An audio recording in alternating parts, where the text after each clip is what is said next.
አሁን ላይ ጥያቄያችን ሁሉ በቀጣይ የት እንገንባለው ነው። ምቾታችሁና ምርጫችሁ ስለሚያሳስበን እኛ እዚህ ገንብተናልና ኑሩ አንልም። ምርጫችሁ የት ነው? የት እንገንባላችሁ እንጂ። ቴምር ፕሮፐርቲዎች ነን። በመዲናችን አዲስ አበባ በአራቱም አቅጣጫ መዳፋችን ያልዳሰሰው አሻራችን ያላረፈበት መንደር እንዳይኖር ተግተን እየሰራን ነው።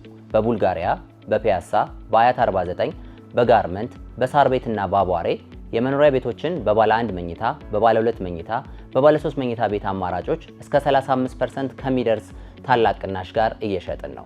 እንዲሁም የንግድ ሱቆችን በፒያሳ፣ በጋርመንት፣ በገላንና በቡልጋሪያ ከ500 ሺህ ብር ቅድመ ክፍያ ጀምሮ ከ10% ቅናሽ ጋር ሽያጭ ላይ ነን። ምን ይሄ ብቻ! እኛ ዘንድ ቤት መግዛት ከመኖሪያ ቦታነት በላይ ሆኗል። ዛሬ ከቴምር የምትገዙት ቤት ከኢትዮጵያ አየር መንገድ የሸባ ማይልስ ስጦታ ያስገኙታል። አሁኑን ይወስኑ፣ ቤትዎን ይግዙ፣ ህይወትዎን ያሻሽሉ፣ ዓለምን ይዙሩ። ይደውሉልን። ቴምር ፕሮፐርቲስ የህልሞ ማረፊያ።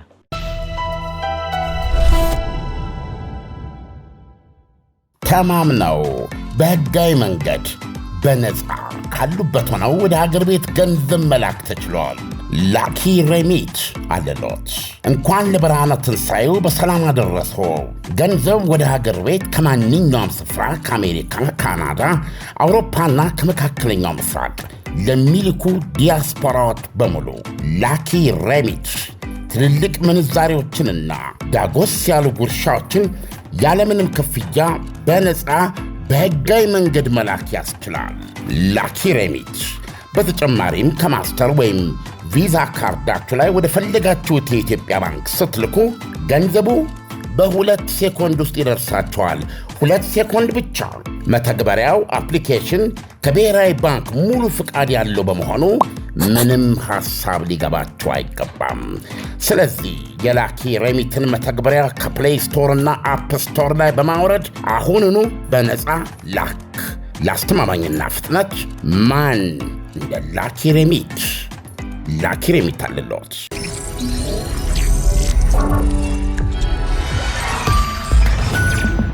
ይህ ከዓለምነህ እንስማ ፕሮግራማችን ነው። ከዓለምነህ እንስማ። ዶናልድ ትራምፕ አዲሱ የኢራን የድርድር ሐሳብ አልተዋጠላቸውም ይባላል። ዓለም ጉሮሯቸው ላይ ቀረ አልገባ አለ ወደ ውስጥ። አዎ እንግዲህ እንደዛ ነው የሚባለው። ትናንትና ስብሰባ አድርገዋል ከብሔራዊ ደህንነት አባሎቻቸው እና አንዳንድ ቀደም ብለው የወጡ ዘገባዎች የሚያመለክቱት የሚዋጥላቸው አይመስልም የሚሉ ናቸው። አክቹዋሊ ግን በይፋ አላስታወቁም። ውይይት ማድረጋቸው ነው የሚታወቀው። ከዛ በፊት ግን እንኳን ዚያራ ተረፋቸው ማለት ያስፈልጋል። አዎ ድንጋጤያቸውም ራሱ ከባድ ነበረ። አዎ ድንጋጤው ከባድ ነው። መቼም አሜሪካ በዚህ በኮንስፓይረሲ ቲዮሪ የምትለው ይሄ ምንድነው የሚባለው የደባ ቲዮሪ ንድፈ ሐሳብ እንደ ሙጃ እንደ አሁን እውነትና ሴራውን መለየት በሚያቅተው ደረጃ ብዙ ነገር ነው የሚባለው። አንድ መምህር ነው አሉ ከካሊፎርኒያ ተነስቶ ዋሽንግተን በጣም ሩቅ አገሮች ናቸው መጥቶ የጋዜጠኞች የዋይት ሃውስ ጋዜጠኞች ዓመታዊ በዓል ነው። ሁሌ እንደዚህ ያደርጋሉ፣ ልማድ አላቸው። እና ፕሬዚደንቱም ይገኛል፣ ሌሎችም ባለስልጣኖች ይገኛሉ። አሚን ዲሞክራሲን የምታይበት ነው። እና እነዛ ሁሉ የምትመለከታቸው ጉምቱ የፕሬስ የብሮድካስቲንግ ሚዲያ የቴሌቪዥን የሬዲዮ የታወቁ አምደኞች አንከርሜን እነዚህ ሁሉ የሚታደሙበት ነው። እና ፕሬዚደንቱም ይኖራል። ኮሜዲያን ደግሞ ለዕለቱ በክፍያ ይመጣል። እና አሜሪካ በራሷ የምትቀልድበት ብሎ ማለት ትችላለህ። እና አሳስበው ከኛ ባህል ጋር ከባድ ነው። በጣም ከኛ ባህል ጋር ከባድ ነው። አንደኛ ምንድነው የራሱ የቀልድ ማረፊያ መሆን ማለት ነው። በምንም ነገር የሚቀልድብህ እና ፕሬዚዳንቱ ላይ ይቀልዳሉ። ኦፍ ኮርስ ፕሬዚደንቱማ አንደኛው ራሱ በዝግጅቱ ፕሬዚደንቱ ላይ የሚቀልድ ነገር ይዞ ነው የሚመጣው ኮሜዲያን። እና በጣም የሚሳሳቁበት በጣም ነፃነት ያለበት ነው። እና እንዲህ አይነት ነገር ላይ ለመድረስ በእርግጥም የደረሱበትን የዲሞክራሲ ሂደት የሚያመለክት ነው። አንዳንዱን እንደ አፍሪካ የሆነ ለመገዛ ያስቸግራል በጣም እና በጣም ደስ የሚል ዓመታዊ ሴርሞኒ ነው ሁልጊዜ። በአሁኑ ግን እናየኸው ገና ሳላድ ነው አፋቸው ያደረጉት። ምንም ነገር የለም። የመዋጥ ዕድል ብዙ አላጋጥማቸው እና ቆሌያቸውን ነው የገፈፈው። በጣም ጠመንጃ ይዟል። ተመልከት፣ እዛ ሂልተን ሆቴል ነው የሚካሄደው እና አልጋ ይዟል። እዛ አስቀድሞ ማለት ነው መሳሪያውን እየታርጉት እንደገባው ይዞ ገብቷል። አሁን ሰውየው ምን አለፋ በጠመንጃ አለው፣ ሽጉጥ አለው፣ ቢላም ጨምሮበታል። በስማ እና በአጠቃላይ እቅዱ ምንድነው? መረሸን፣ መልቀም እና መዘክዘክ እና ሶስት ነገሮች አንድ ሰው ላይ ነው ይሁን እንደተባለው ራሳቸው ዶናልድ ትራምፕን ጨምሮ የእሳቸውን ከፍተኛ ባለስልጣኖች ነው ከተቻለኝ ሌሎቹን እየዘለልኩ አልፋሉ ብለዋል። ጋዜጠኞቹ ላይ ምንም እንትን አልነበረው፣ ሀሳብ የለውም። አዎ ምን አደረጉ እነሱ? ከዛ ዶናልድ ትራምፕ ያሉት እንዲህ 20 ሜትር ነው አሉ። ቀርቧል። አዎ ማለት ያቺ እንትኗን ፍተሻዋን እንዲህ 20 ሜትር እንደ 20 ሜትር ነው አሉ። ተዛች ገብቶ ቢሆን ኖሮ ያቺ እዛ ፍተሻ ብረት ፍተሻው አለች አይደል? ብዙ ነው የሰማነው። መጀመሪያ ላይ እኮ አንዲት ጋዜጠኛ በሶስት ጥይት ሲመታ ይቻሉ አለች ተኳሹ። አዎ እና ቆስሎ ወደቀ። እሱ በኋላ ቆስሎ ነው የተያዘው እንደማለት ነው። ከዛ ያው ከአንድ የቆሰለ ፖሊስ ጋር እንደነቱ ላይ አብረው ሆስፒታል ተረዱ የሚል ነበር። በኋላ ላይ ደግሞ 3 ጎበዛዝት ጥለውት ነው የሚባለው በጥይት መመታቱን የሚያረጋግጥ አልቤን ወይስ በጥይት እንዳልተመታ ነው አንዳንዱ የሚያሳየው ዘገባ። በደረቱ መሬት ላይ ተኝቶ የፍጥኝ ታስሮ ነው እንደሱ ነው ያዙት እንጂ በጥይት እንትን አላለም። ይሄን ወይ በዛ መጣ እና ትንሽ እንግዲህ ያችን አልፎ ቢሆን ኖሮ ተታክሷል ነው የሚባለው። ያችን አልፎ ቢሆንና እንደዚህ ወጥቶ ቢሆን እንትኑ ላይ ከፍ ያለው ቦታ ላይ መሀል ላይ ከባለቤታቸው ጋር ጎን አድርገው ደግሞ ያስጠለው እዛ ላይ ነበሩ እና ለሶስተኛ ጊዜ ነው ከሞት ሲያመልጡ ማለት ነው። እሳቸውም ጠቀሱ ወዲያውኑ ወደ ዋይት ሃውስ ስልም አሉና ሶስተኛ ጊዜ ነው ልክ እዛ ምንድን ነው የሚባለው ጎልፍ ቦታ የጎልፍ ቦታ ሁለተኛው ነው። እዛ ደግሞ የቀስቀሳ ባትለር ነው የሚባል ቦታ ላይም ያ በተጆሬም ባጠኛሉት ነገር አለ እና እንትን አለው አብሮ ከዚህ ጋር የሚሄድ የኮንስፓይሬሲ ቲዮሪ የምትለው ነገር አለ። አሁን ለምሳሌ እንትኑ ሞቷል። እዛ ጣራ ላይ የገደሉት የባትለሩን በአጋጣሚ ግን የዚች እኔ እንደ ጋዜጠ እንደ ግሌ የጆሮቸውን ጠባሳ ለማግኘት ትፈልጌ ነበረ። በአጋጣሚ አላየሁም። ድኗል። የውሻ ቁስል አድርጎላቸዋል። ምንም የለም ጠባሳ። እድል ፋንታ አይ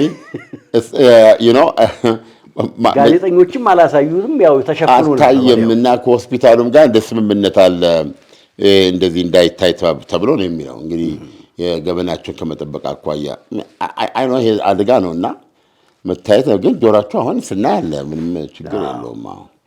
የጎልፍ ሜዳው አልተኮሰም።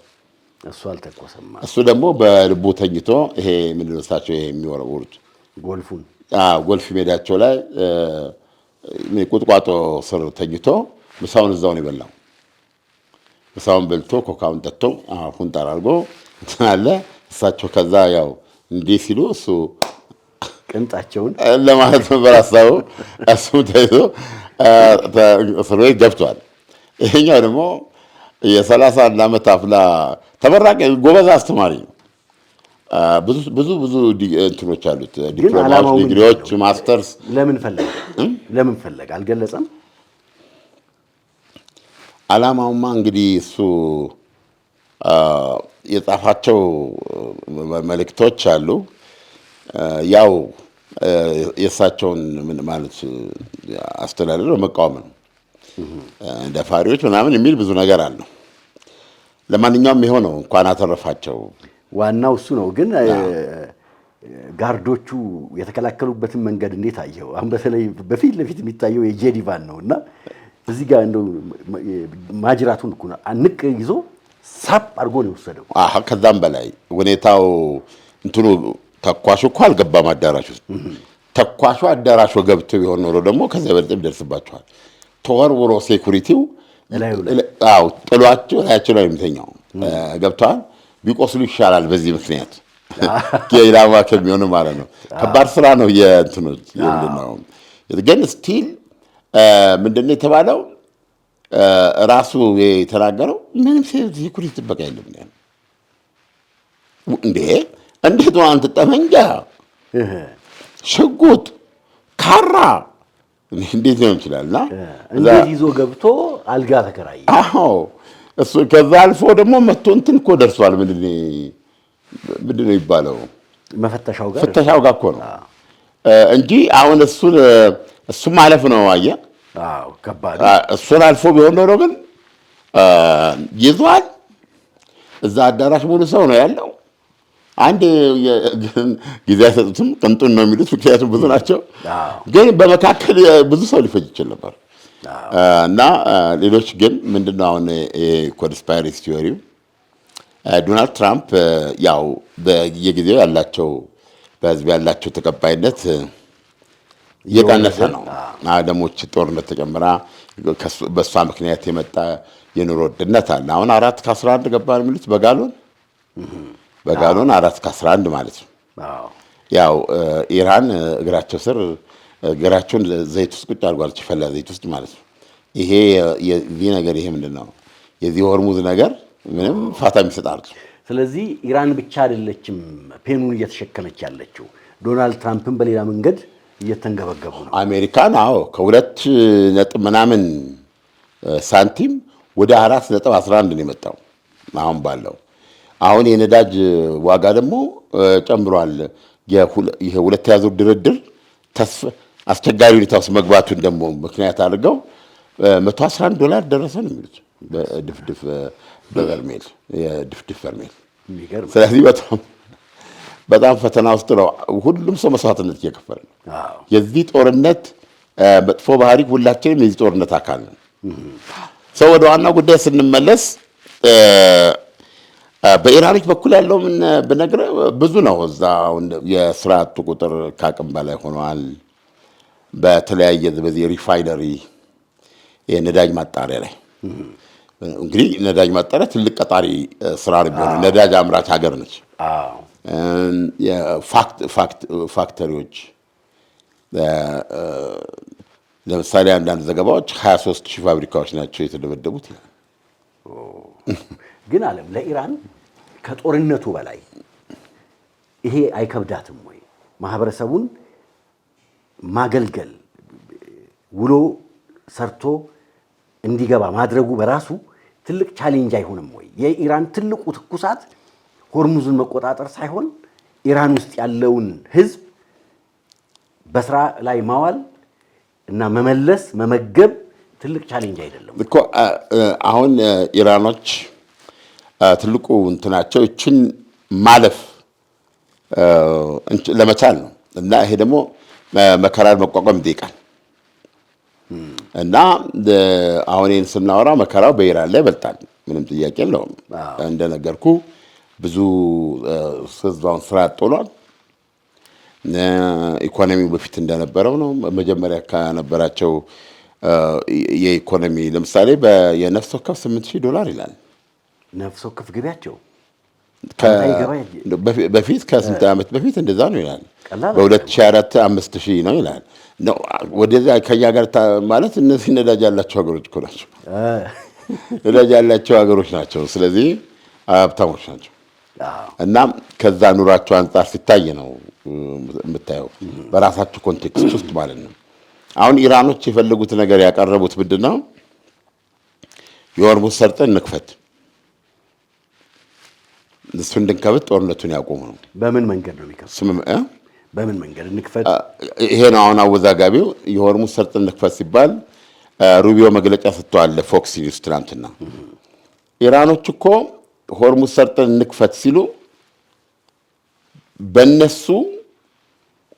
በነሱ ጥብቅ ቅድመ ሁኔታ ውስጥ የሚንቀሳቀስ ሰርጥ እናድርገው ነው እያሉ ያሉት። ማለት ይከፈታል። የተፈቀደላቸው ሀገሮች አሉ። ኢቨን እንትን የማይከፍሉ ቀረጥ የማይከፍሉ ሰላጤዎች ውስጥ ሀገሮች ውስጥ አሉ። ራሽያ፣ ፓኪስታን፣ ህንድ፣ የተወሰኑ ሌሎች ሀገሮች እንደዚህ ፈቅዳለች። ኢራቅ ጎረቤቷን፣ ሌሎችም ሰላጤ እንደዚህ አድርጋ ነፃ ናችሁ የሚል ነው የምናነበው። ስለዚህ እነሱ እየጫኑ መሄድ ይችላሉ ማለት ነው ከኢራን ጋር እስካልተጣሉ ድረስ። አዎ ከኢራን ጋር መጣላት ማለት ያው ግልጽ ነው። አሁን ኢራኖች ይሄን እንደሱ ፈቅደው ነው። የማይፈቀድላቸው አሉ። አታልፍ የማይፈቀድላቸው አሉ። ሆስታይል የሆኑ ኢራን ለኔ ባላንጣዎች ናቸው የምትላቸው። ለምሳሌ አሜሪካ በድርድሩ ላይ መብቷ ልታረጋግጥ ይሆናል። ታልፍ ያለሽ በቃ አንቺ ይሁን ታልፍ ያለሽ ሰላም መስጠኝ ከሆነ እንትኑንም ግድ የለም ላንቺ ላነሳሽ ትችላለች። አሁን ጥያቄዋ ምንድነው? ለምሳሌ የተባበሩት አረብ ኤሚሬት አልተፈቀደላትም። በነፃ የሚለው ውስጥ ስሟ የለም። ደግሞ ሌላ አማራጭ የላትም። እና አሁን እዛ የኢራን የነፃ አገልግሎት ላይ ስሟ የለም ገብቷል። ስለዚህ እንደገና አሁን ደግሞ እዛው የሰላጡ ሀገሮች ቢሆኑ ይህን ይደግፋሉ ይላል። አሁን ኢራን የያዘችውን ሀሳብ እንትኑ እንዲከፈት ነው። አሁን በቃ ዋናው በምንም መንገድ ይሄ ይከፈት ነው በቃ ገብቷል። ስለዚህ አሁን አሜሪካ የኒኩሌሩን ጉዳይ ዋንኛ ለዚህ ጦርነት የተገባበትን ውይይት እሱ ለሌላ ቀን ይሁን። አሁን ጦርነቱን አቁሚ በድርድራቸው ያሉ ስምምነት ነው። አሜሪካ ጦርነቱን ልታቆም ፐርማነንትሊ ከዛ በኋላ ይሄን ካቆመች በኋላ እንትኑ ይከፈታል። ምንድነው? ሆርሙዝ ይከፈታል። ስምምነት ታደርጋለች ማንም ለማቆም ድርድሩ ላይ ይሄን ሲያገኙ እነሱም ይሄ ሆርሙዝ ይከፈታል ማለት ነው። ግን እንዳልኩ ሆርሙዝ ይከፈታል ሲባል ከጦርነቱ በፊት የነበረው አይነት ሆርሙዝ ነው። ከጦርነቱ በኋላ የሚለውን ግን ይከፈታል። ግን ይሄ ያልኩ ነገር ይሆናል። በሌላ አነጋገር የኢራን ብሔራዊ በኢራን ሉዓላዊነት ስር በእስላማዊ ዘቡ የሚጠበቅ ይሆናል። ስለዚህ ይሄንን ነው በማለት ተናግሯል ሩቢዮ። ይሄ ደግሞ ማንቀበለው ነገር ነው ብለዋል። ስለዚህ ዶናልድ ትራምፕ እንግዲህ ከብሔራዊ ደህንነት ምክር ቤት አባሎቻቸው ጋር የተወያዩት ይሄንን ነው። ይሄ ሆነ ማለት ዓለም ኢራን በተወሰነ መስዋዕትነት ድሉን ጨብጣለች ማለት እኮ ነው። ትልቁ የተነሱበት ዋናው ጦርነቱ የተገባበት ኒኩለር አታመርትም ነው በፍጹም የሚለው ድርድር ውስጥ ማለት ነው። ኒኩለሩ ይዘግይና ሆርሙዝ ይከፈት ከሆነ ደግሞ ዋናው አጀንዳ ቀርቶ በሁለተኛው አጀንዳ ድርድር ተጀመረ ማለት ነው። ስለዚህ ኢራን አሸናፊ ሆነች ማለት ነው። ያ እንግዲህ ወይም በተሻለ አገላለጽ የጀርመኑ ቻንስለር ኢራን አሜሪካንን እያዋረደቻት ነው ያሉት። የጀርመኑ ቻንስለር ብዙ ጊዜ አሜሪካ ላይ ትችት ለመስጠት እንዲህ ነው የሚሉት አውሮፓያኖች። በአጠቃላይ አውሮፓያኖች እያሉ ያሉት በአጠቃላይ ጦርነቱ የተንቦጃቦጀ እና አሜሪካንን ቅሌት ያደረገ ነው የሚሉት። ግን አሁን ይህን ሁሉ ሲደረግ አሁን ኢራኖች ምን ሪስክ ወስደው ነው? ዶናልድ ትራምፕ ድብደባውን ሊቀጥሉ ይችላሉ በማንኛውም ሰዓት። አሁን ለሁሉም ፔን የሆነው ነገር ምንድን ነው? ወደ ድብደባው ቢገቡ ሌላ 6 ሳምንት ይሄ ውሃ ተዘግቶ ማለት ነው፣ ሆርሙዝ ተዘግቶ ማለት ነው። ከዛ ምናልባትም ወደማይድን ችግር ነው የሚሄደው። አሁን ትልቁ ችግር ኢራን የፈጠረችው የሆርሙዝ ሰርጥ አንገብጋቢ ነው። ዶናልድ ትራምፕም ያው እንደነገርኩ ዛሬ 4.11 ደረሰ ይላል። በእንትን ምንድነው የሚባለው በጋሎን 2.88 ነው እንደዚህ ነበር በፊት ከጦርነቱ በፊት። ስለዚህ አሁን እዚህ ጋር መጥቶ ይሄ ማለት ነዳጅ ላይ ሲጨምር ሁሉም ነገር ላይ ነው የሚጨምረው።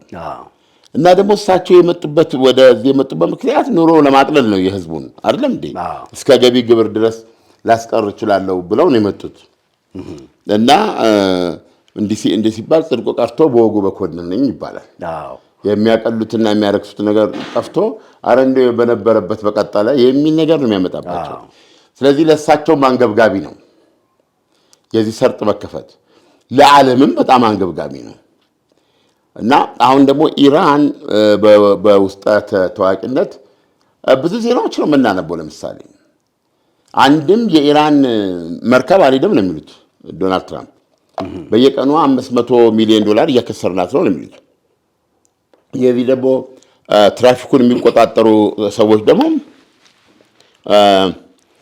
እሷ የመደበችው መተላለፊያ እንትን አለ ብዙዎቹ ነዳጅ እየቀዱ ከዛ ሄደዋል ነው የሚሉት እዛ ከአሜሪካ ሳታው ቀርቶ ከሆርሙዝ ሰርጥ ከወጡ በኋላ የሆነውን አናውቅም ብዙዎቹ እየቀዱ ሄደዋል ነው የሚሉት ሰው በየጊዜው የተለያየ ዘገባ ነው የሚወጣው ስለዚህ አሁን ኢራን ይህንን ነገር የምታደርገው ጦርነቱን ለመቀጠል ዶናልድ ትራምፕ የሰጡት የ15 ቀን ቀነ ገደብ አብቅቶም ነው እና አሁን ምንድነው ይሄ ነው የኛ ሐሳብ ተቀበል ብለው ቀርቧል አሁን አሜሪካ ለዚህ የምትሰጠው ኦፊሻል ምላሽ ምን እንደሆነ ገና እየጠበቀን ነው ያ ኦፊሻል ምላሽ የአሜሪካ ምን ሊሆን ይችላል በሚለው ላይ ጦርነቱን ወደ መቀጠል ከሆነ ይሄ ነገር አለ ይሄ ነገር ይሄ የሆርሙዝ ሰርጥ ጉዳይ አለ የሱ መከፈት በማንኛውም ሰዓት ላይ ኢኮኖሚው ጥሩ ነው ግን ዓለም አሁን አሜሪካ በጣም ትልቅ ሀገር ነች አሜሪካን ስቅ ሲላት ዓለም ትንቀጠቀጣለች የሚባልላት ሀገር ነች እና አሜሪካን ያክል ሀገር በእርግጥስ አውሮፓውያኖቹ እንዳሉት በኢራን በእንደዚህ አይነት ሁኔታ መደፈር የአሜሪካንን የነገ ክብሯን ይጠብቃል ወይ አሁን በሌላ መልኩ ደግሞ ስታየው ኒኩለር ብትታጠቅ አሁን እንግዲህ ሩሲያ ላይ በጣም በተደጋጋሚ ስናነሳው የነበረው ነው ሩሲያ ኒኩለር የታጠቀች ሀገር ናት ግን አውሮፓውያኖቹ ምንም ኒኩለር እንደሌላት ያህል ሲፈልጉ ሲዘልፏት ሲፈልጉ መሳሪያ ሲረዱ ሲፈልጉ በገንዘብ ሲረዱ በጣም እየተገረምን ፑቲን ቀይ መስመር እያሉ እየታለፈ ነበር አሁን እዚህ ጋር ስንመጣ አሜሪካ ክብሯን ይመጥናሉ ወይ በዚህ ቦታ መሸነፏ ወይም በሌላ መልኩ ኒኩለር ቫልዩ የለውም ብለን እንድንቀበል ያደርጋሉ ተማምነው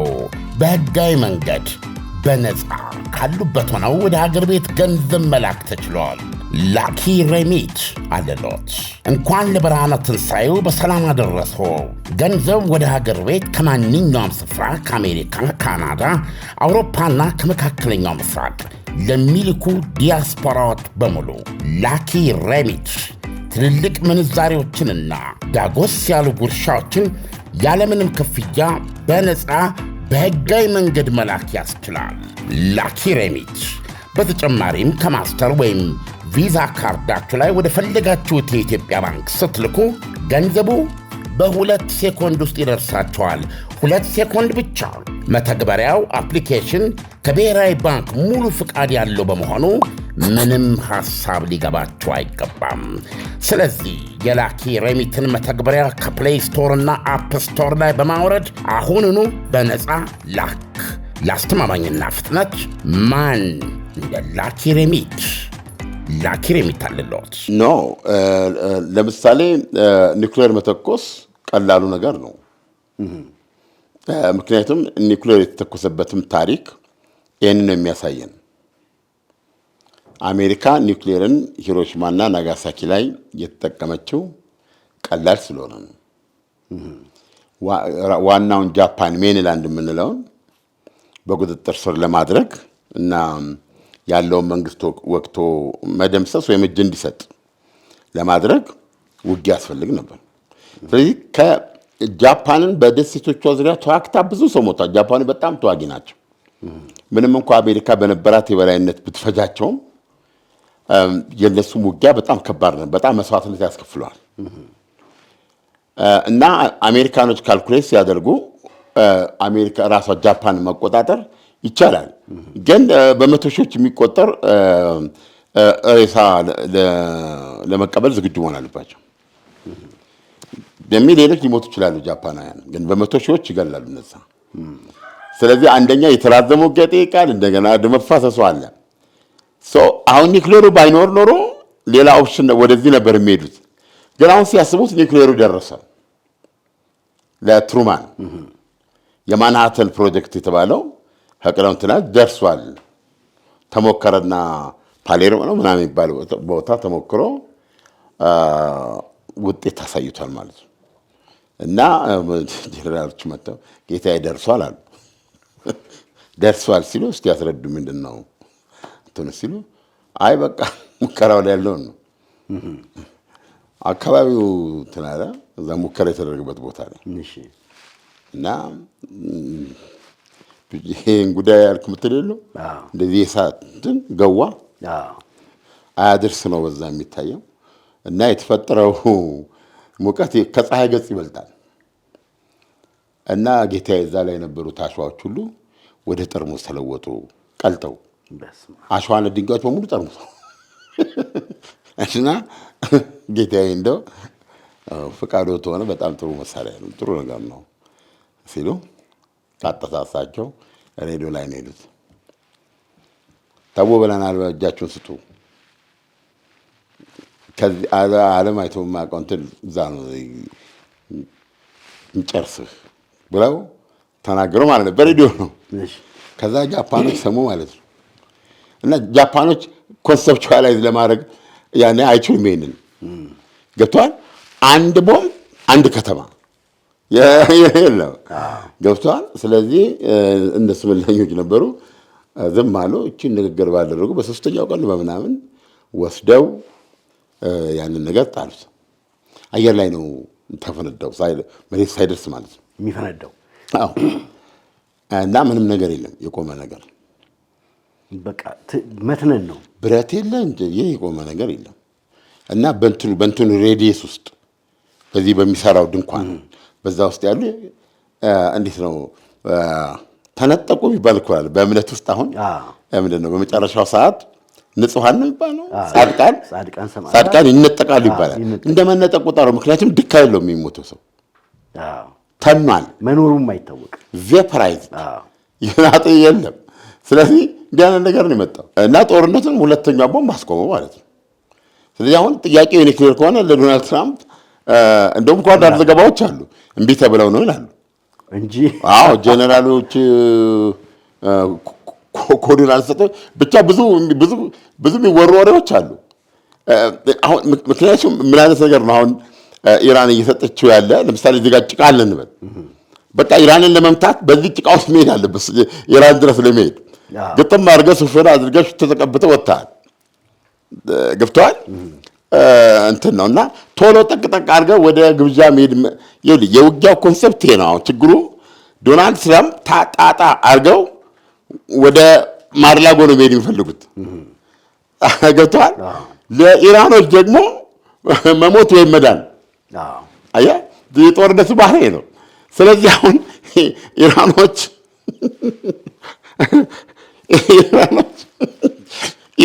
አሁን ጭቃ አለ እንደዚህ እነሱ ጋር ገብተህ ፊት ለማድረግ መጨረሻ ላይ እስከ አንገታቸው አለባቸው። ያ ሱፉ ሸሚዙ ምኑ ይነካል። ገብቶሃል። ከዛ በኋላ ደግሞ ከዛ እየለቀጡ መውጣት የሚባል ነገር አለ። አየህ ስለዚህ እንደዚህ አይደለም ዶናልድ ትራምፕ ለጦርነቱ ላይ ያላቸው እቅድ ጠቅጠቅ ጣጣ አድርገው እንደዚህ ነው። ገብቶሃል። ጉድ ያደረኩት ብለው ማውራት እንደዚህ ነው። ልክ እንትና ላይ እንዳደረጉት ማለት ነው። ቬንዙዌላ ላይ የፈረደባቸውን የኩባ ጠባቂዎች ነው በዙሪያቸው ያሉት። እነሱን አድርገው ሰውየውን ይዘው ወጡ። አበቃ፣ ጦርነት ተፈጸመ። ይኸው አሁን ለምሳሌ ዶናልድ ትራምፕ ከአደጋ በመትረፋቸው የመጀመሪያው መልእክት የመጣው ከቬንዙዌላ ነው። ምክትል ፕሬዚደንቷ እንኳን ተረፉ።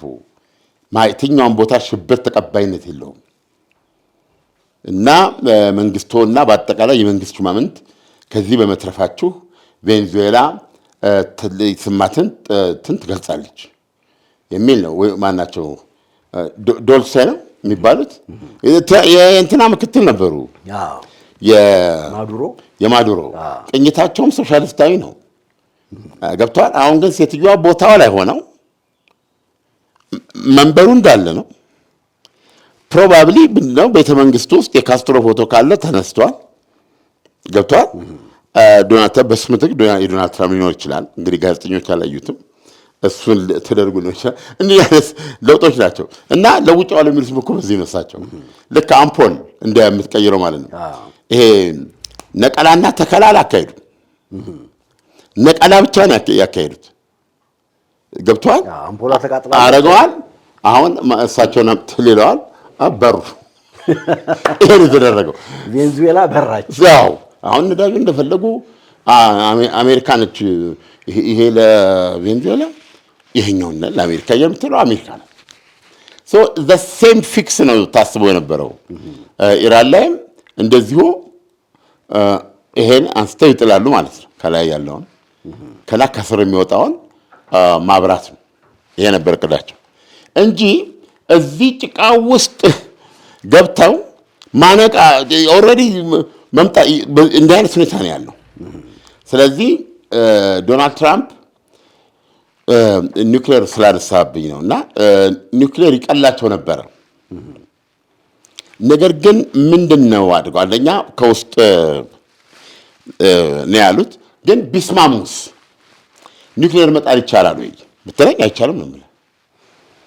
አይቻልም። ለምሳሌ የሆነ አንድ ቦታ ላይ ሲምቦሊክ ምት ሊያደርጉ ይችላሉ። በቃ ማለት ሀገሪቱን ለዚህ ደረጃ አሳልፈ ሰጥታ የተወሰነ ሊመቱ ይችላሉ። የማይቻለው ለምንድን ነው? አሜሪካ እንደው ተሳስታ ታክቲካል የሚባል ኖት ይሄ በአነስተኛ ደረጃ ነገር ብታረግ ቭላዲሚር ፑቲን ቢንጎ ነው የሚሉት በደስታ። አዎ ለካሜራዎች ሁሉ እንደዚህ ነው የሚሉት። ምክንያቱም ዘለንስኪ የዛን ቀን ይሞት ከገብተዋል። አሁን ሞራል ኢኩቫለንስ እዚህ ላይ እናስ ዋት ባውል ገብተዋል እና ምን ይተመስለው ገብተዋል። ለዚህ ኮራ አሁን ያን ስታረግ ዓለም ሁሉ ያያል። ማንም ኃይል የኒውክሌር ኃይል እንዲጠቀም እንዴት ሊፈቅድ ይችላል? አየህ። ስለዚህ ይሄን ያደረክ ማለት በአንድ ጊዜ መጣውን ተመልከት። አየህ። በዛ በኩል ደግሞ ቻይና አለች። እነዛ የሚያስቸግሯት አሉ። ከጎን ያለችው ከአሜሪካ ጋር አብሮ የሚሰራ መንግስት ነው አይደል? መንግስት እንጂ ህዝቡን ትፈልገዋለች፣ ግዛቱን ትፈልገዋለች። ስለዚህ እሷም ባለ ኒውክሌር ናት። የሆነ ቦታ ማነቦቅ ትፈልጋለች። ስለዚህ እንዴት ነው የምትቆጣጠረው? ከዛ በኋላ ነው ምንም መቆጣጠር ያን ጊዜ እኮ ሂሮሺማና ናጋሳኪ ላይ አሜሪካ ጥላ በሰላም ማደር የቻለችበት ምክንያት ከሷ ሌላ ማንም የያዘ አልነበረም። ስታሊንም አልያዘም ነበር ያኔ። ገብቷል። ስታሊን ታዲያ ያለ እንዴት ተፈጠረው? ስታሊን በያዘበት ማለት ሶቪየት ህብረት በያዘችበት ጊዜ ኩባ ላይ ወስደው ኒውክሌራቸውን ጠመዱ ማለት ነው። ያን ጊዜ የተፈጠረውን ታውቃለህ። ስለዚህ ይህን ነገር ኢራኖች እምቢ ብለዋል አይደል? ራሱ ማስጠንቀቂያው በቂ ሊሆን ይችላል። ግን ኢራኖች ያውቃሉ አትችልም። ኮንስኮንሱን አትቆጣጠረው። አየህ፣ ስለማትቆጣጠረው እንጂ ፎርዛት ማተር እስራኤልን ባለ ኒውክሌር ናት ተብሎ ይታመናል አይደል? እስራኤልን ብትሆን በራሷ ስትራቴጂ ውስጥ ነው ገብቷል። እሷን ብትሆን የኢራንን ሚሳይሎች በተቻላት መጠን እየመለሰች የፈረሰውንም በመቀበል የሞተውንም እየቀበረች የምትዋጋው። ሰው የጦርነቱ ባህሪ ምንድን ነው? የበለጠ ጉዳት በማድረስ ህመም በመጨመር ማሸነፍ ነው። ወይም የኃይል ህመሙ ሲበዛበት አለመተኮሱን እንዲመርጥና አንተ ብታስፈልገው ማስወገድ ነው። ነገር ግን ባስ ካለ ነገሩ ከቁጥጥር ከሄዱ ይሄ ኒውክሌር መጥፎ ነው። ምክንያቱም አሁን ወደ እስራኤሎች ጋር ስትሄድ የኒውክሌር ፖሊሲያቸው እንግዲህ አለም የለም ነው የሚሉት አይሉም። ስለሚሉ ሊኖራቸው ይችላል ማለት ነው። ሊኖራቸው ይችላል በሚለው እንሂድ። ገብቷል። እና እዛ ውስጥ ያላቸው የኒውክሌር ስትራቴጂ ከዚህ በፊት እንዳወራ ነው የሳምሶን ነው። ምሰሶን ይዘህ ትወድቃለህ። ይሄ ነው ምክንያቱም አሁን ይሄ በዚህ ጦርነት ላይ አሁን ኢራኖች ፑቲን ጋር ነው የሄዱት። ፑቲን ጋር ነው የሄድኩት። ዜናው በተገላቢጦች ነው የመጣው። ፑቲን ይህን ጦርነት በሰላማዊ መንገድ እንዲፈታ የጎላ ሚና ለመጫወት የሚፈልጉ ሰው ሆነው ነው የተገኘው። ግን ምንድነው ያሉት ፑቲን ለአርጋቺ? እኔ መጀመሪያ የነበረው ዘገባ እንደዛ ነበር። አሁን ግን ስንረዳ ምንድነው አርጋቺ ሲሄዱ እንሆ ብለው የሶስተኛ መንፈሳዊ መሪ የአያቶላ ካሜኒ ልጅ የእሳቸውን ደብዳቤ ሰጡ ነበር። እንትን ያሉ አይደለም። ከሳምንት በፊት ቭላዲሚር ፑቲን ደብዳቤ ተልኮላቸዋል ከኢራን መንፈሳዊ መሪ እና ያንን ነው ለውጭ ጉዳይ ሚኒስትር የሰጡት አርጋቸው የገለጹት። ከሳቸው ጋር ሲያወሩ ነው የገለጹት። ከሳምንት በፊት ከሳቸው የተላከ ደብዳቤ መጥቶልኛል ነው የሚለው። እነዚህ ሀገሮች እንትን ስትራቴጂክ ግንኙነት ያላቸው ሀገሮች ናቸው።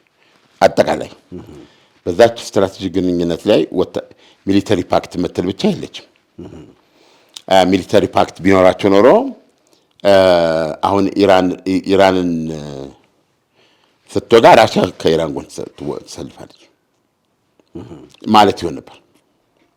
ስለዚህ ይሄ ለምን አልሆነም? ኢራን አልጠየቀችም የሚል ነው። ይሄ በደንብ ያነበብኩ ነገር ነው። ስለዚህ ኢራን ፍላጎት ስላልነበራት ኢራን ይህን ጥያቄ አላቀረበችም ነው። ይሄ ከሆነ እውነታው ምናልባት ኢራን በዚህ ሰዓት ጥያቄውን ማቅረብ አስፈልጓት ይሆን የሚል ነገር ያመጣብብ።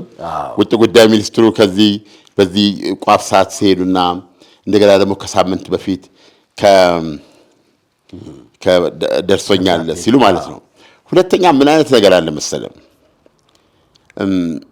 አሁን ትልቁ ነገር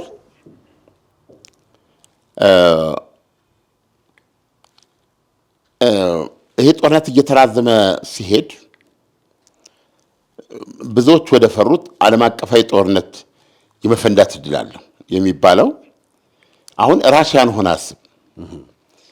ልክ ራሽያን መጀመሪያ ላይ እንደኔና እንዳንተ ነው ሐሳቡ። ጦርነት ሲጀመር ከ1 ከ2 ከ3 ቀን አያልፍም ነው የምትለው። ምክንያቱም ያ ሁሉ የአሜሪካ የአየር ሰራዊት የባህር ቶማሃውክ ቁጥርና ስፍር የለውም። ያ ሁሉ አንዴ ሲለው ዋናው መሪ ከተገደሉ እንደዚህ ከተገደሉ ይሄን ይመታሉ አይሶፈር ብለህ ነው የምታስበው። እና በእርግጥም ብዙ አመራሮችን ገደሉ፣ የጦር መሪዎችን ገደሉ።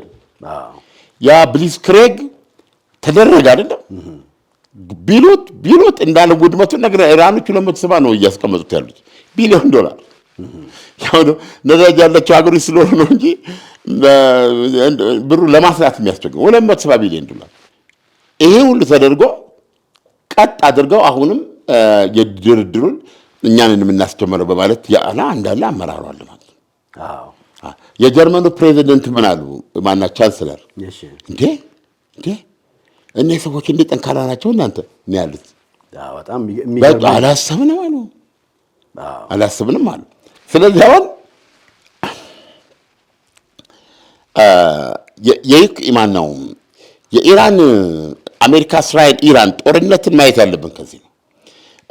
በጣም እሱን የሚመስል ነገር አለ እንትን ላይ የሆነው ዩክሬን ላይ። በነገራችን ላይ እኔ እነዚህ በሙሉ የዩክሬን ውላጆች ነው የምለው።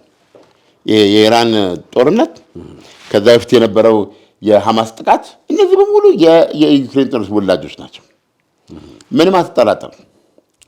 አሁን ያን ሁሉ ጦር አሰልፈው 140 ሺህ ያን ሁሉ ጦር አሰልፈው የራሽያ ማይት ኃይል ተቀናጅቶ ዩክሬን ላይ ለመድረስ ሲነሱ ጆ ባይደን ወዲያውኑ ተኩሱ እንደተሰማ ለእንትና ደውሎ ምንድን ነው ለዘለንስኪ አውሮፕላን ላኩኝ ነው።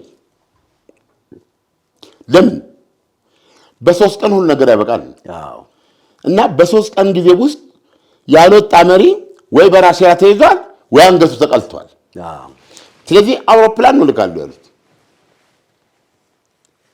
እና ይሄ ሰው አሁን ዘለንስኪ እንዴ የምዋጋበት መሳሪያ ልኩልኛል እንጂ እንዴት የሚሸሽበት ይልኩልኛል አላቸው። ይሄ አዲስ አስተሳሰብ ወይ ከንፋይት አለስ ገብቷል። ራሽያም በ3 ቀን ውስጥ ታደርጓለች ተብሎ የጠበቀው ነገር መሆኑ ቀርቶ 40 ኪሎ ሜትር የሸፈነ አፍንጫ ለአፍንጫ የተያዘ የራሽያ ሎጂስቲክ ይሄ ታንኩ ኡራሉ እንደዚህ ተያይዞ ቆመ 40 ኪሎ ሜትር። ያኔ ከመሃል እየመረጡ በሮኬት በጸረ ታንክ መምታት ጀመሩ ማለት ነው። አይተህ እንደው በጦርነት ላይ ትንሽ የሆነ ነገር ስመታ አንዴ ደም ተሸተተ አጥቆም ሰልፉም ትርምስምሱ ነው። ከዛ ሁሌ ጦርነት ላይ ነው። አሁን የ40 በሰልፍ ያለ ወደ ኋላ መሄድ አይችልም ወይ መሄድ አይችልም። እንደውም ማን ላይ ነዳጅ ያለቀባቸው ሁሉ አሉ እዛ የቆሙት በአብዛኛው ነዳጅ ሁሉ ቆመዋል። እና በቃ ራሽያ በእውነት ገጭቷልና መቼም ጋዜጠኛ መኖር አለበት ሁሉም ቦታ ላይ የራሽያ ህብረት ዘንዶተኛ አናቱን ኬብል ለናቱ እንዴት ወቀው ሊጠጋ በቃ ስርስሩ ልኮ ማለት ነው። ክስተት መጣ። አሁን እኔና አንተ ስናወራ 4 ዓመት ያን ጊዜ በፊት ልብ አድርግ ራሽያ ያነቡጣቸዋለች በየጊዜ። ፑቲን መለኛ ሰው ናቸው እና ከመጀመሪያው ጀምሮ ኒውክሌሯ እንደዚህ እያሳዩ ነው የሚማቱት እንደዚህ እና ስለሚያዩ አውሮፓውያኑ የኢኮኖሚ ማዕቀብ ነው የሚያደርጉት። ምንም እንትን አልነበረውም። በዚህ መንገድ ጆርጂያን ያ መሪውን ታውቃለህ። አሁን በእስር ቤት ነው ያለው። አንድ ጎረምሳ በጣም ብዙ ታሪክ ያለው ሰው ያልሆነው ነገር የለም። እሷ አስፋልት ላይ ስሮጥ ያየነበት ጦር ነው። አስፋልት ላይ ሮጦ ቱቦ ውስጥ ገብቶ የራሽያ የጦር ጄት ወደ ቲቢሊሲ ያለፈ ማለት ነው አድርገው አብካዚያና ኦሴቲያ የሚባሉትን አመፀኛ ግዛቶች የጆርጂያ ግዛቶች ናቸው፣ ግን ራስ ገዝ ነበሩ። አሁን ሰውየው በዲሞክራሲ በዚህ በምዕራባውያን የታቀፈ ነው። ስለዚህ የሞቅታ ስሜት ነበረው። በቃ ይሄ ምን እንደማመጽ አሉ እነሱ የራሽያ ናቸው ወገንተኛነታቸው። ስለዚህ ወደ መገንጠል እንቅስቃሴ ሊሄዱበት ሲል በለዋል እሱን ጦር ገብቷል። እሱ ግዛት ያን ጊዜ ቭላዲሚር ፑቲን እንትን ነበሩ ቻይና የቻይና ኦሎምፒክ ላይ ነበሩ። ኃይሌና ጥሩነሽ ያሸነፉ ጊዜ ማለት ነው። ያሸነፉ ጊዜ 5,000 እና 10,000 ደብለው ያሸነፉ ጊዜ አላዩም። እሱ ውድድር እሳቸው እዛ ላይ ነበሩ። ጆርጅ ቡሽም ነበሩ የአሜሪካዎችም ያኔ ትልቅ ኦሎምፒክ ነበር እና እዛ ላይ ነበሩ። መጥቶ የእሳቸው ሰው ጥሩ አይደለም አላቸው በጆሯቸው። የሆነ ነገር ተፈጥሯል አላቸው። ትናላቸው ነው የምልህ። ተነስተው አቋርጠው ወደ እንትን ሄዱ ማለት ነው። ወደ ሀገራቸው ገቡና ጦራቸውን አዘዙ። ዋና ከተማ ውስጥ ነው ያን ድብደባ ያካሄዱትና ሰውየው አስፋልት ላይ አሁን ያ የጦር ጀት ራሱ የመጣው እሱን ሊገድል ነበር የመሰለው። አላየውም ጦር ጀቱ እና ቱቦ ውስጥ 4-5 ሆነው የተኙባቸው ያ ቪዲዮ ነበር። በዚህ ሁኔታ ኦሴቲያና አብካዚያን የጆርጂያን ጦር የሚገለውን ገሎ የሚሸሸው ሸሽቶ አሁን ነፃ ግዛቶች ናቸው። ወደ ሩሲያ ገብተዋል። አዎ ጥቁር ባህር መውጫ ሁሉ ሌላ አለ። ስለዚህ ነገ እነዚህ የራሽያ ወደ ራሽያ የሚለበጡ ናቸው። ያንን ሲያደርጉ ጆርጅ ቡሽ በጣም ተፈታትኗቸው ነበር ነው የሚባለው። ብዙ ሂደት በወቅቱ ሰርተነዋል፣ ግን ምንም ማድረግ አልቻለም። ለምን ኒውክሌር አለውና ይሄን አለፉ። ከዛ ቀጠለው ደግሞ ከክሬሚያ ደስታ ለምድርንም ዘሊትል ግሪን ሜን የተባሉ ምንድናቸው? የራሽያ ስፔሻል ፎርሶች ናቸው። አንዳንድ ቁልፍ ቦታዎች ላይ ያሉትን ጠቅ አረጉና የዩክሬንን እንትን አላቸው። በአንድ ጊዜ ሚሊተሪ ተቆጣጠረች ማለት ነው። ግን ወታደር አታይም። እነዚህ ኮማንዶዎችን ነው የምታየው ጣል ጣል ብለው እና ዩክሬን ያኔ ምንም አቅም አልነበራትም ያልጠበቀችውን። አሁን ምርጫ ተደረገ በህዝብ ውሳኔ ራሽያዊ እንሆናለን አለ የዩክሬን ማን ነው የክሬሚያ ህዝብ። ስለዚህ ክሬሚያ የማን አካል ሆነች? የራሽያ። ያኔም እነ በኦባማ ጊዜ ነው መሰለኝ ምን ማድረግ ነበረባቸው? አሁንም ማዕቀብ ምን ማድረግ ይቻላል? ኒውክሌር እያሳዩ ነው ሰው ይሄን የሚያደርጉት። አሁን በዚህ ጨዋታ ነው ወደ እንትን የሚገቡት። አሁን ወደ ዩክሬን ሲገቡ መንገዴን ዘጋለሁ የምትል ብትኖር አንተና አድርገኝ አያት ቅድሚያት ደርሶባቸው በማያቅ እሳት ነው መለመጥጥህ። ሚኒንግ አያት ቅድሚያቱ ሲሉ በኒውክሌር ያልተመቱ እና ይሄን ማስጠንቀቂያ ነው የሰጡት። እንደ በፊቱ ይሄን ይዘው ገቡና አሁን አንድ ጨዋታ የሚቀይር ሰው ተፈጠረ። ክፉ ሰው አጭሩ ቀጭኑ። ምክንያቱም ዓለም አሁን ዘለንስኪ ኒኩለርን አዋረደው። ያው አሁን ዘለንስኪን መቼም ማድነቅ አልፈልግም። ምክንያቱም እኔ ለራሽያ ስስ ልብ አለኝ። ብሬዥኔቭ በኢትዮጵያን የግዛት አንድነት ያስከበረ ሰው እና ዘለንስኪ ደግሞ አንቲቴሲስ ነው የዛ። ይሁንና ግን ሁለተኛ አጭሩ ቀጭኑ ላለው እኮ ቃል ገብቻለሁ በፕሮግራሙ ላይ ትልቅ ስህተት ነው የሰራ ነው። አጭሩ ቀጭኑ አዎ ማን ይበልጣል ከሱና ከቭላዲሚር ፑቲን? እንዲሁ ዝም ብዬ ሳስብ እኔ ቭላዲሚር ፑቲን የሚበልጡ ነው የሚመስለኝ። ኒውክሌሩ ነው ሳይኮሎጂካሊ ሞገሱ የኒውክሌሩ ሞገስ ነው እንጂ የሁለቱ ቁመት ሜትር ከ70 ነው። እኩል ናቸው ማለት እኩል ናቸው። እንደውም እሳቸው እንትን የጋዜጠኞች ትንሽ ጫማቸው ታኳለው ነው። ግን አንዳንድ ጊዜ ግሬስ በራሱ አንተ ላይ ኒውክሌሩ ነው ግሬሱ ቁመትህን ይጨምራል። ፑቲን ሜትር ከ70 ለወንድ አጭር ነው አይደል? አዎ ለወንድ አጭር ነው። ግን ሲሄዱ ራሱ አረማመዳቸው ምናምን ስታየው ግሬሱ ረጅም ነው የሚያስመስላቸው። ያ ደግሞ የዩክሬን ሰው እንጂ በቁመት ትዳቸው እሱ ሜትር ከ70 ነው ዘለንስኪ። እና ያ ሰውዬ አልሄድም ማለት በጣም እኮ የሚገርም ነው።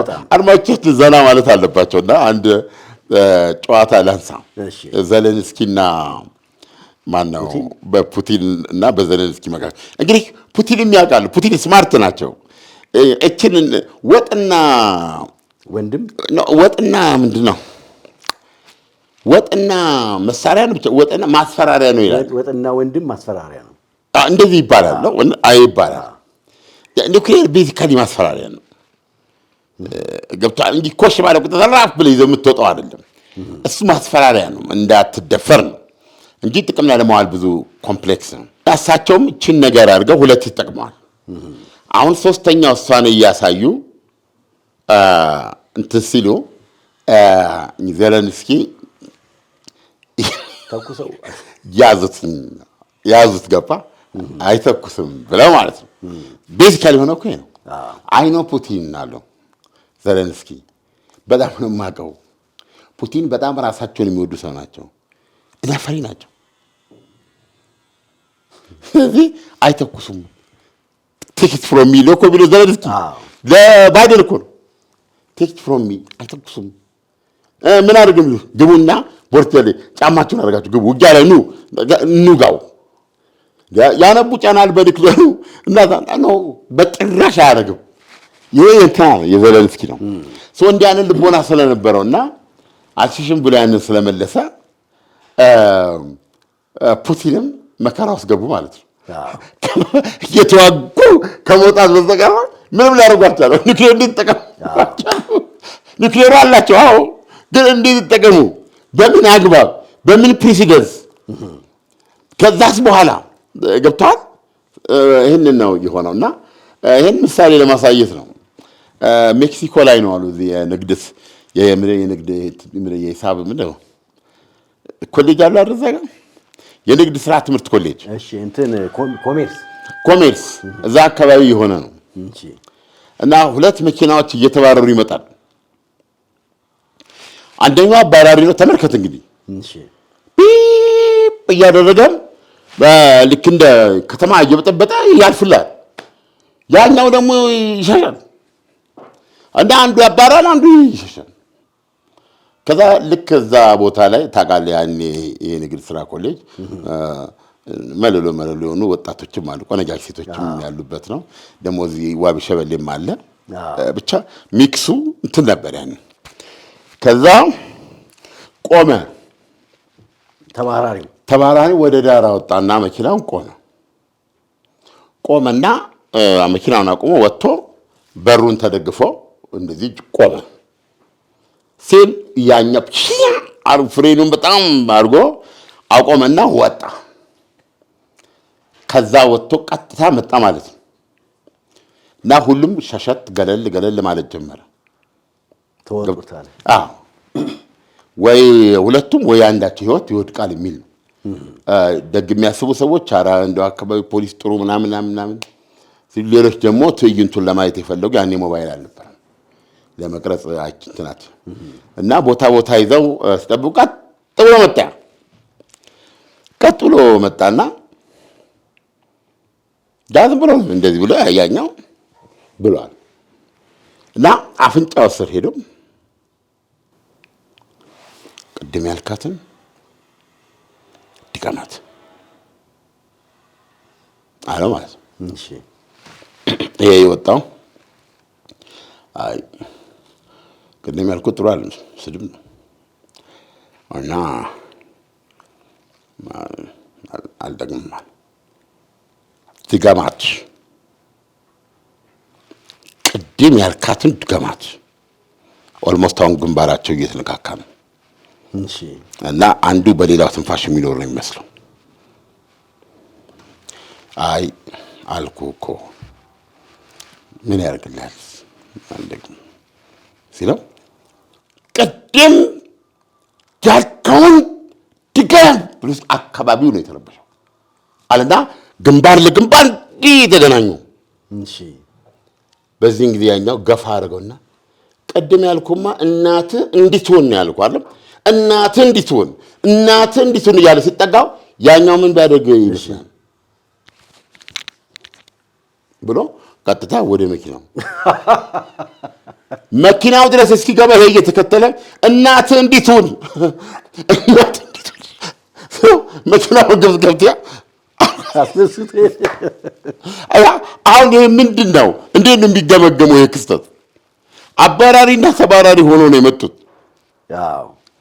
እዚህ ጋር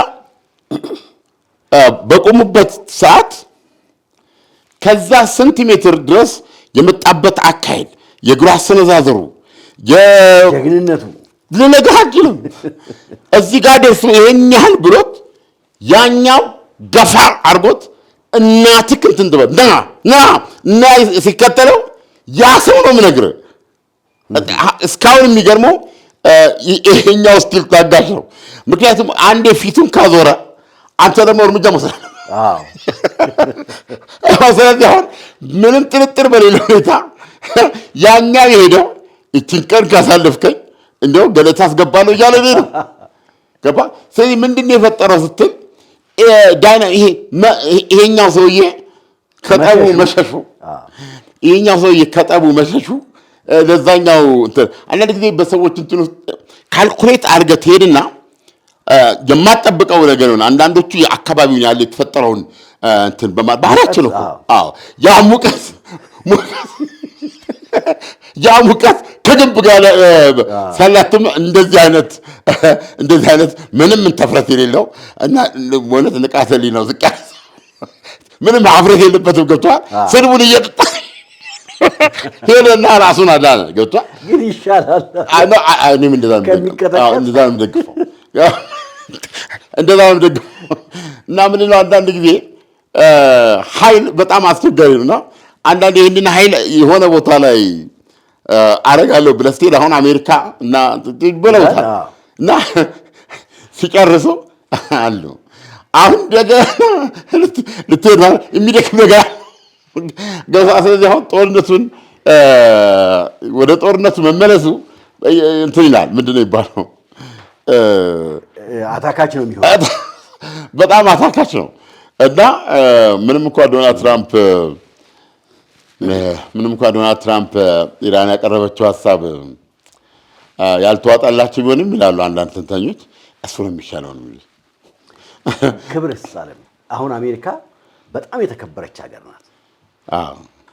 የተዋረደችው መካከለኛው ምስራቅ ላይ መታ ነው። እንደገና ደግሞ ከአሜሪካ የሚጠበቅ ነገር አለ። መካከለኛው ምስራቅ ላይ የሚጠብቁት ነገር አለ። ጠባቂ ናት አሉ። አሜሪካ ቃሏን አጥፋ ክብሯን አታ እንዴት ወደ ቤቷ ትሄዳለች? አሁን ጌሙ ያለው እንግዲህ ኢራን ብቻዋን አይደለችም።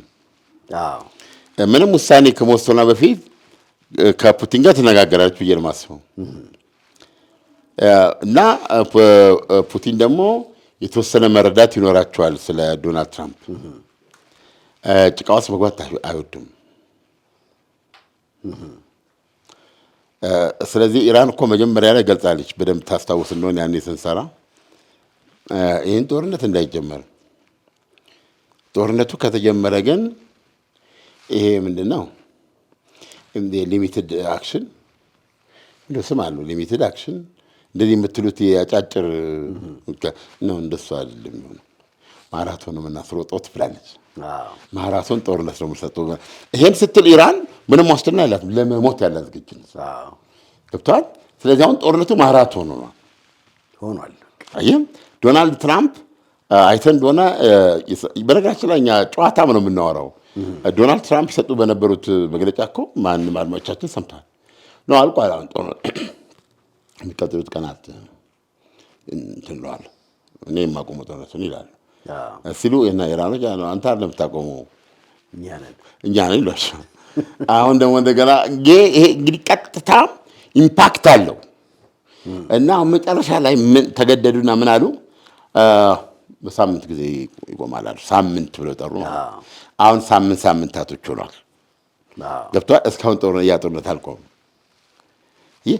እዚህ ላይ የምታነበው ሳይኮሎጂ ምንድን ነው? በዶናልድ ትራምፕ ውስጥ የምታነበው ጦርነቱን ቷ አድርገው ባጭር እንዲቆም እንደሚፈልጉ ግልጽ ነው። መጀመሪያም እኮ በነገራችን ላይ ዓለም አንተ ዶናልድ ትራምፕ የተራዘመ ጦርነት አይፈልጉም አይወዱም ብለሃል። መጀመሪያ ጦርነቱ ልክ መጀመሩን ሊሆን እንደሆነ ሲገባ አይፈልጉም አይፈልጉም። የመጀመሪያማ ፍላጎታቸው ይሄ ሰማይ ይቀደዳል ምንድን ነው ገሃነመ እሳት እንትን ይላል እኮ ሲሉ ምንድን ነው እሳቸው መናቅ አችልም። እንዲህ ቢሉም ለማድረግ ከፈለጉን ኃይሉ አላቸው። ገባ? የኃይል ግን ብዙ ሂደት አለው። ኮንግረስ የሚባል ነገር አለ። ወጪ አለ። ለምሳሌ ኦልሬዲ $25 ቢሊዮን አውጥታለች ለዚህ ውጊያ። በትሪሊየን ዶላር አሁን ጆርጅ ቡሽ ገብቶበታል። የብዙ ትሪሊየን ዶላሮች ባለዕዳ ሆናለች አሜሪካ አልፎ ተርፎ። ስለዚህ አንድ የዛ ውስጥ ከገባ እንደ ሌሎች የአሜሪካ መሪዎች ነው የምትሆነው፣ ሸብተር የምትወጣው። ገባል? አሁን ደግሞ ዶናልድ ትራምፕ በሽምግልና እድሜያቸው ነው የገቡት። ከዛ ላይ እየተንቀጠቀጡ ነው የሚወጡት። ውሳኔው ከባድ ነው። ትልቅ አካል ነው ያ። ጦርነቱም ከባድ ነው ከውስጥ። ዶናልድ ትራምፕ ግን ይሄን አይፈልጉም። እንዳማረባቸው ንጉሥ እንደሆኑ ነው ያሉት። ራት እንደጋበዙ ይችን እንትን እንደተጫወቱ ኳኳ አድርገው እዛ ያለውን ጨርሰው አንዳንድ ቀን እኮ በማህበራዊ ሚዲያቸው ብቻ ይመቷል። ገብተዋል። ምክንያቱም ከፈልጉ ኃይል ማስከት ይችላል። ግን እኚህ ሰውዬ when the gate going gets tough the tough gets going የሚባለው ነገር አለ። አሁን ኢራን ያደረገችው ነገር ቢኖር ምንድነው? ታፍ ሆነች። ገባ? ስለዚህ እሳቸው ከዛ በለጠ መሆን አለባቸው። ነገር ግን ለዛ ረጅም ውጊያ የተዘጋጁ አይደለም። ስለዚህ በዚህ መካከል ነው የምንገኘው። አዎ እጅግ በጣም ከባድ ነው። በእርግጥም ዶናልድ ትራምፕ እሳተ ነበልባል በእጃቸው ላይ አለ። ብዙ ነገር ሊያቃጥል የሚችል ግን በእጅህ ያለውን ሁሉ አትጠቀምም አትችልም አለች ኢራን። በእርግጥ ዶናልድ ትራምፕ እሳታቸውን ይጠቀማሉ አይጠቀሙም? እኛ አናውቅም። ኢራን ግን የመጣውን ለመቀበል ዝግጁ በመሆን ዶናልድ ትራምፕን አቁማለች። ነገ ምን ይፈጠራል? ጦርነቱ እንደተቀዛቀዘ ይቀጥላል ወይስ አሜሪካ እንደገና በአዲስ ጉልበት ትመጣለች? ውድ አድማጭ ተመልካቾቻችን ፕሮግራማችንን እንደምትወዱት እናውቃለን። እያያችሁን ነው፣ ግን ላይክ፣ ሰብስክራይብ፣ ሼር እያደረጋችሁ አይደለም። በተለይ ሱፐር ታንከስ ውስጥ በመግባት ማበረታታት ይቻላል። ዓለም አበረታቾቻችንን እናበረታታም እንዴ? እናበረታታለን። ስማቸውን እንጠራለን። ገባ ገባ በሉ፣ ገባ ገባ በሉ። የዛሬው ፕሮግራማችን ይህን ይመስላል። በሚቀጥለው ሳምንት እስከምንገናኝ መልካም ጊዜ። አሁን ላይ ጥያቄያችን ሁሉ በቀጣይ የት እንገንባለው ነው። ምቾታችሁና ምርጫችሁ ስለሚያሳስበን እኛ እዚህ ገንብተናል ላኖሩ አንልም። ምርጫችሁ የት ነው? የት እንገንባላችሁ እንጂ። ቴምር ፕሮፐርቲዎች ነን። በመዲናችን አዲስ አበባ በአራቱም አቅጣጫ መዳፋችን ያልዳሰሰው አሻራችን ያላረፈበት መንደር እንዳይኖር ተግተን እየሰራን ነው። በቡልጋሪያ፣ በፒያሳ፣ በአያት 49፣ በጋርመንት፣ በሳር ቤትና በአቧሬ የመኖሪያ ቤቶችን በባለ 1 መኝታ፣ በባለ 2 መኝታ፣ በባለ 3 መኝታ ቤት አማራጮች እስከ 35% ከሚደርስ ታላቅ ቅናሽ ጋር እየሸጥን ነው። እንዲሁም የንግድ ሱቆችን በፒያሳ፣ በጋርመንት፣ በገላንና በቡልጋሪያ ከ500 ሺህ ብር ቅድመ ክፍያ ጀምሮ ከ10% ቅናሽ ጋር ሽያጭ ላይ ነን። ምን ይሄ ብቻ! እኛ ዘንድ ቤት መግዛት ከመኖሪያ ቦታነት በላይ ሆኗል። ዛሬ ከቴምር የምትገዙት ቤት ከኢትዮጵያ አየር መንገድ የሸባ ማይልስ ስጦታ ያስገኙታል። አሁኑኑ ይወስኑ፣ ቤትዎን ይግዙ፣ ህይወትዎን ያሻሽሉ፣ ዓለምን ይዙሩ። ይደውሉልን። ቴምር ፕሮፐርቲስ የህልሞ ማረፊያ።